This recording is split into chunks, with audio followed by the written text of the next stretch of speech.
Hi, it's Alistair from Electric Scotland.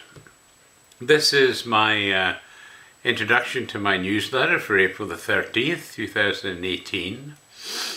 I'll start off with the news stories, although maybe before that I should just mention that there's actually a very good meeting being held by the Scottish Studies Foundation. It's their colloquium, and there's some very interesting people coming to that. It's the date of the event is Saturday, April the 14th, so this coming Saturday. It's at Knox College at the University of Toronto. The speakers include Dr. Catriona MacDonald from the University of Glasgow, Dr. Donald Nerbus, who's chair in Canadian Scottish Studies at McGill University, Dr. Sarah Sharp from the University of Otago in New Zealand, and Dr. James E. Fraser, Chair of Scottish Studies and Director of the Guelph Centre for Scottish Studies at the University of Guelph. I've given you a link so you can get more information on everyone, but that seems to be a really good meeting. So if you can manage it, apparently it starts about noon. So anyway, there you go. I'm also having a bit of a go at the Alberta oil sands. This is a really big story in Canada right now because the people that are building the pipeline are apparently absolutely fed up with all the obstructions that they're getting for building that line. And so the company has more or less given Justin Trudeau an ultimatum saying that, I think it's by May, sometime in May, if they don't get a decision that is to go ahead, they're just going to give up on the project. And to be honest with you, it's totally ridiculous. I mean, as a new Canadian, the oil sands are basically the second largest oil reserves in the world. I mean, that's huge. Yet we can only sell our oil to the United States. There's people all over the world that would like to buy Canadian oil, but we can't get it to either coast. They've already given up on the one to the east coast, and now the federal government said they backed the project to the BC coast on the west of Canada. But it's an NDP government that's now in power in BC, and they're basically, in their manifesto, said they would oppose it, which they are now doing. And it's amazing because there's an NDP government in Alberta, so same party, but they're at war with each other. And then the NDP leader of the NDP political party in Canada seems to not know what the heck to do, because he's got two warring provinces that they control both. But I have to say, there's billions to be made for Canada if we can get that oil to the coast and ship it out to the world. I mean, we're held to ransom by the US because that's the only place we can currently sell it, and obviously they get a big discount, so we're not making that much money from it. But if we just get it out to the world, we could make literally billions. It would be a huge benefit to Canada.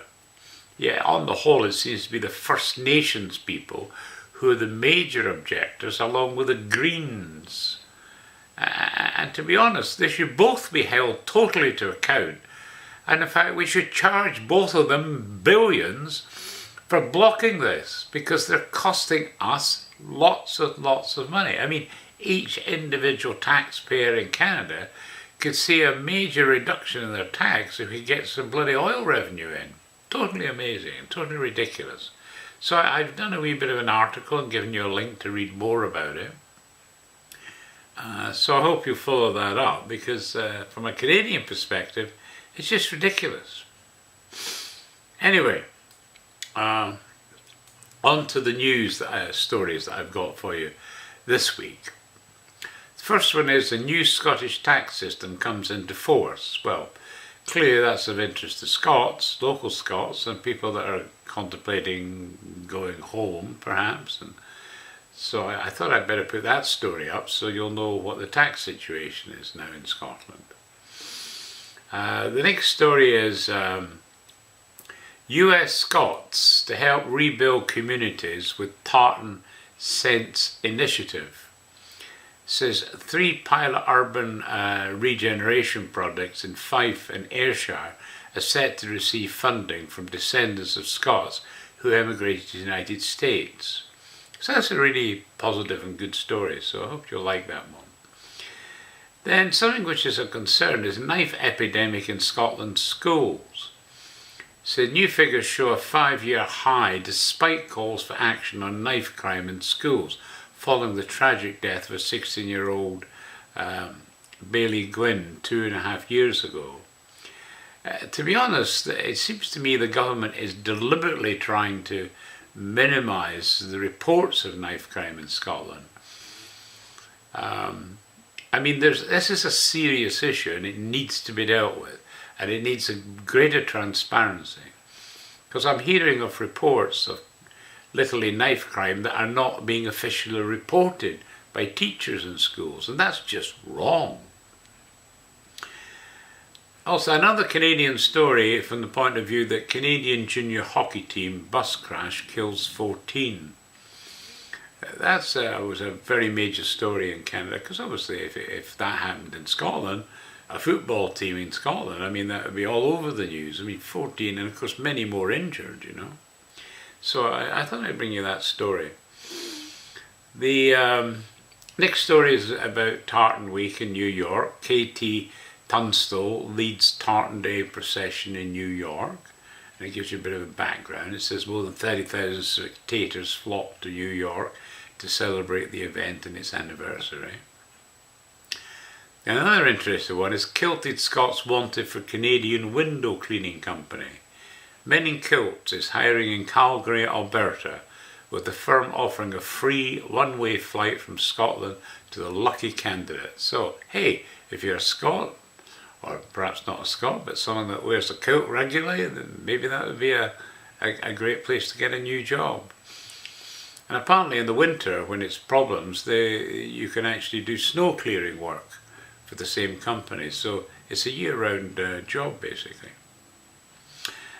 And another story I spotted in the Scotsman was Inuit stowaway who found naval glory with Scots aristocrat.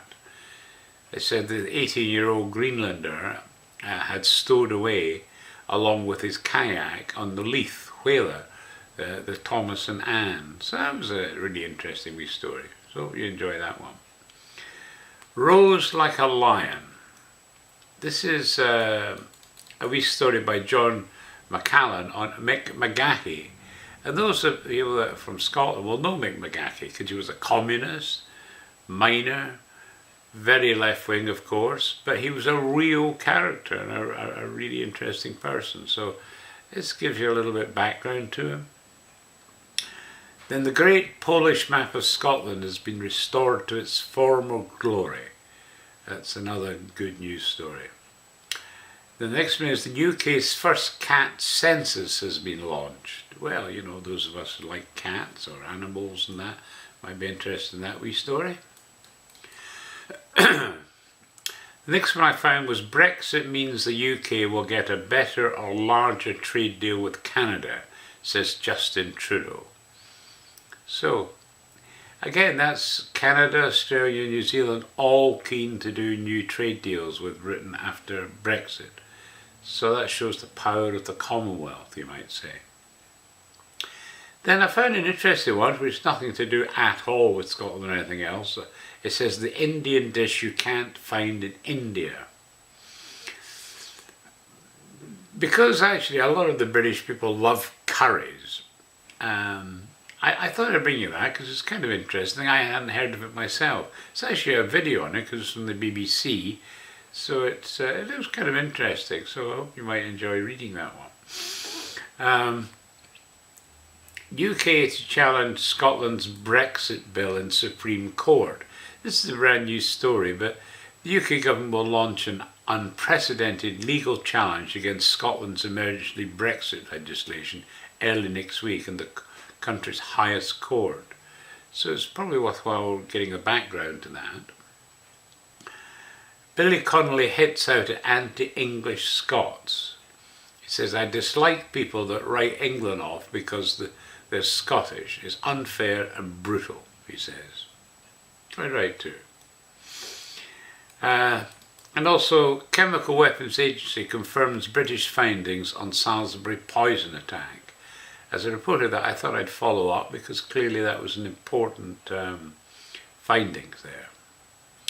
And finally, oil sands research could be a game changer for renewable energy.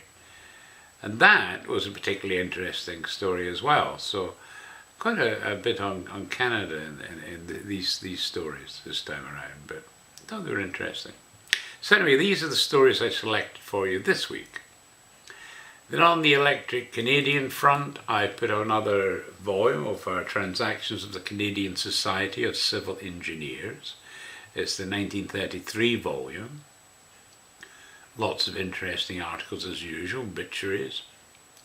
And I might add, when you're looking at the obituaries, there's a lot of Scottish names there, which I think is normal, because obviously 15% of Canadians are of Scots heritage, and of course the Scots were big in engineering when a lot of the immigrants came to Canada. So if you'd like to read that, I mean it's not an overly easy read, because you've got to make the pages full page in the browser, because it's a PDF file, but it's very readable, and frankly there's a lot of good stuff in there.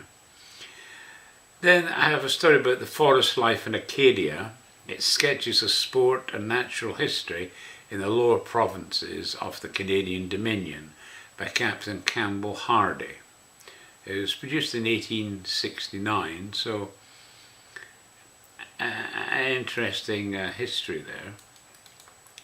I've got Maple Leafs, Canadian History, Literature and Sport for you, and also Canada under the administration of the Earl of Dufferin. Earl of Dufferin was actually a very popular Governor General of Canada, and he did a lot for Canada. So I think it's worthwhile, if you're interested in history at all of Canada, you should read that. Then I wrote to the Governor General inquiring about where I might get better information on First Nations, Métis and the Inuit peoples. And I got a reply back by one of our staff giving me a link. I went to the link. The first thing I noticed was the announcement that the site was going to close because they've created a new site. So I thought, great. So I wrote back just today to the person that gave me the information, asking if he knew about the fact that there's new sites out there. But it's clear they were going to close the site. I took a PDF dump of two of the sections, one on the First Nations in Canada and the other on the Inuit people. So I put those two PDFs up within a First Nations section, because I thought you might want to have a wee look at that. And finally there's a story about Conrad Black. It said the Liberals prefer punishing Christians to confronting the abortion issue. Okay, so on to Electric Scotland. I've continued with the Commonwealth of Australia, adding volume 3 to the 19 volumes I'm putting up. I've got up the last volumes from the Quartermaster Supply. I've added volume 6, which is Salvage and Services. And it's in 2 parts. Actually, I'm amazed at what the Quartermaster Supply did. Remember, this is based on World War II, and it's based on the American Quartermaster Supplies organisation. But frankly, I hadn't really considered just how widespread the work was of the Quartermaster Supply department. Amazing. So I just enjoyed to read that. Then I have up a history of New Zealand. It's from the arrival of Tasman in Golden Bay in 1642 to the second arrival of Sir George Grey in 1861, and it's in 2 volumes. Very readable, that. Then I have the life and work of Richard John Seddon. He was Premier of New Zealand between 1893 and 1906, with a history of the Liberal Party in New Zealand. Really interesting, because again, there's someone that did an amazing amount of work for New Zealand. So I think that reading about these people is quite, it's not only interesting, but I think it's encouraging to show how people from more ordinary backgrounds can actually end up being phenomenally influential in the world. I have a wee book about angling reminiscences by Thomas Todd Stoddart. It's if you're into angling, that's a well worth read.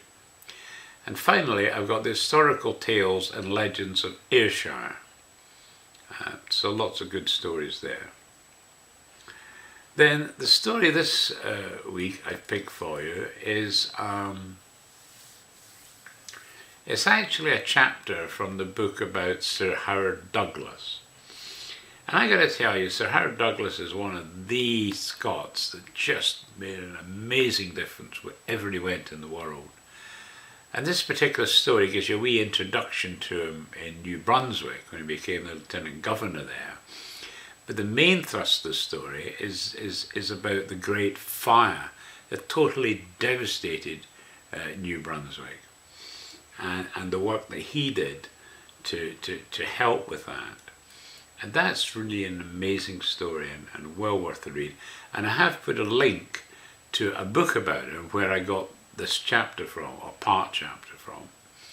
So if you're going to read anything at all, read the Sir Howard Douglas story. That's just brilliant. So there you go. That's the newsletter for this week, and as usual, with this video introduction on YouTube, I'll put a link to the actual newsletter where you can get all the links and all the reading material underneath the video in the description. Okay, thanks for listening, and hope you all have a great weekend. Thanks.